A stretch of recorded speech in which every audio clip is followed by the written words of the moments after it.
نئے ration card کے لیے 2 اکتوبر 2024 سے درخواست قبول کرنا چیف منسٹر ریونت ریڈی کی ہدایت۔ چیف منسٹر ریونت ریڈی نے عہدیداروں کو ہدایت دی کہ وہ نئے راشن کارڈ جاری کرنے کے لیے ٹھوس ایکشن پلان تیار کریں۔ انہوں نے تجاویز دی کہ نئے راشن کارڈ کے لیے درخواستیں 2 اکتوبر سے قبول کی جائیں۔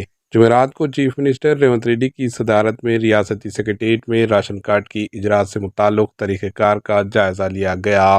اس موقع پر وزراء اتم کمار ریڈی، پونگلیٹی سرینواس ریڈی اور دامودر راجا نرسمہا نے راشن کارڈ کے اجراء کے سلسلے میں عہدیداروں کو کئی ہدایات دی۔ تمام مستحقین کو ڈیجیٹل راشن کارڈ دینے کے اقدامات کیے جائیں گے۔ اس معاملے پر جلد ہی ایک اور جائزہ لینے کا فیصلہ کیا گیا۔ ریاستی حکومت کے پرنسپل سکریٹری شانتی کماری، سی ایم کے پرسنل سکریٹری ششیدر اور دیگر بھی موجود تھے۔ Bureau report, AHN news.